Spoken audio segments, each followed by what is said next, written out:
are really outside the enterprise and we just track because they participate in our systems. So that's the goal, is to have the system handle as much of the work of the university as possible. Okay, so what about complex workflow applications? We showed you a simple one. We needed to put together an email and trigger it from a delivery component. There's a lot more to workflow than that. That piece is really one of the, it belongs in this little box here. We need to be able to do workflow to move work from someone to someone else. But beyond that, to really automate a business process, you need to have an application that people are seeing, that the users are interacting with, that also is streamlined, that also can guide them through the user process, that's also customized and specific to the way that you do business, rather than just a conglomeration of all the fields necessary to do all the business of all the PeopleSoft clients that manage to get a change order in there. So we want to show them their own application that helps them do their work.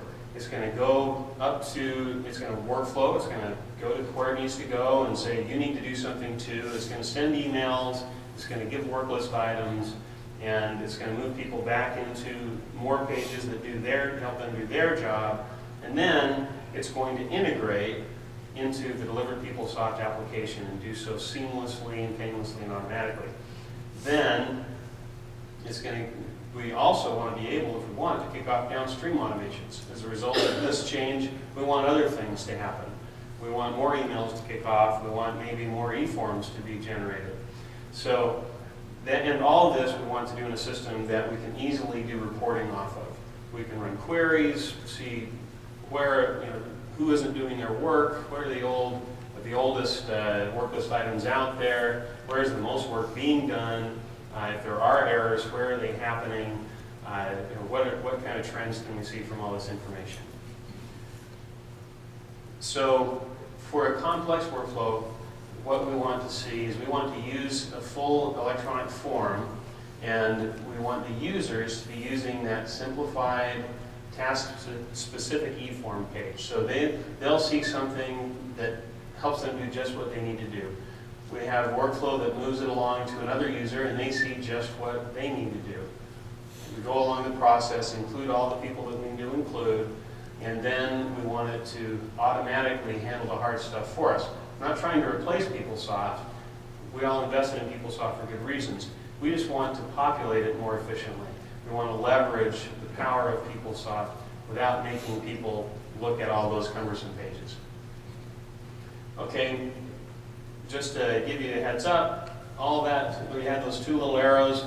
It gets more complicated than that. We have all these different reasons and ways and rules of how we route to whom and why we route to them, and the people that we skip, and the reasons we skip them, and when we skip them, and when we don't skip them, and when we include them, and when we branch off and go to someone else because the data is a little bit different, and when we've got to get Bob involved because he's got to look at everything that's got this value on it. We've been doing this for 6 years now, and we've got a long list, and probably the list is longer by now. We're always adding new, robust ways to do this routing, including parallel approvals. We just added that at the University of Oklahoma in Norman. They had how many steps in your user process? 24. Close. What is the last four? I'm sorry? I lost the last four. Oh, good. Yeah, so possibly 24 stops on their approvals. And so we decided, you know what, we better do that parallel, at least some of them. So we built a parallel approval process for them. So we can do whatever you need us to do. I'm going to run through one more quick demo for you, just show you what an electronic form by itself looks like. So we come back here to PeopleSoft. I'm going to sign out and sign in as an end user. One of the simple eForms that we include with GT forms when we do an install and prove it out with is the role request eForm. Come in here under Department Self-Service, which is our own little location, and we're going to start an eForm. Here we can manage a number of different things. But here we're just going to have one role request eForm, but there could be many different form types here. And let's go ahead and mess with the guy that we deleted some roles from. And you'll see that there are less roles here than you saw in security, because we don't want the end users to be able to add just any role. We've been given a list of ones that we want them to be able to request. So we'll go ahead though and give him back his GT initiator role. So now you'll see it's changed to granted. This is how an eForm page typically looks. You've got a task title at the top that tells you what you're doing. You have step titles that tell you what you're doing on this particular page, and instructional text. All this can be managed, changed, updated by functional users.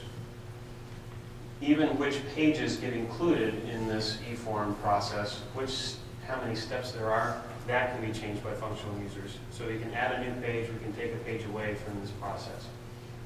We're going to go ahead and go next. And that's really all we needed to do. We have a custom checklist that you can also, a functional person can add new items to if you want to track additional information. When you click it, you get a little call back. You can see we've stored their user ID and the date and time stamp that they made that certification, just in case you need to come back and sue them later. And that was a joke. So we can make a little comment here. And let's see, Steve does need to initiate eForms. And we'll submit that. When we submit it, we've already taught the system, also in setup tables, what roles it needs to go to next. So now it's gone to the security supervisor for further processing. We'll go ahead and they will get an email telling them you've got some work to do. Go into the system and do it. We'll have a link that points them there. We'll just go ahead and do it right out of the work list since we're moving quickly. Let's see, who is the next one?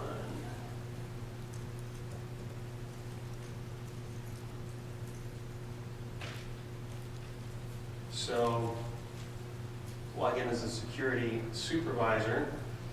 Mary Ann Adverb, and here's our notification. I know that we're looking on a small screen, so you can see a little more there. But it's on their work list, and they hit it. We can add a comment if we want. We can see our comment history. Again, we want to give very simple, very clean pages that just show the information that they need to see.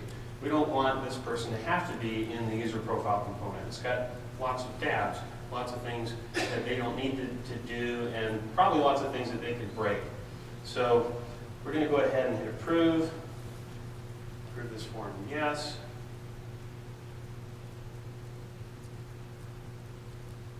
And it kicks it off to the next approver if there is one. If there isn't a next approver, then we've just authorized this form and it's gone to the system for further processing. We treat the system like another user, and we want the system to be able to do all the entry into the delivered pages. But we want to give the person who kicked off the form, the people who are participating in this, give them their session back right away. So we can go ahead and link through and view the form, and anyone who participated can see it.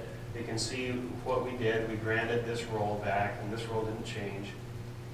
We go to this view role request page, or this form history page. We can see who started it, when it was last touched, and we can see graphically represented everything that's happened to it. James Abbreviation submitted it.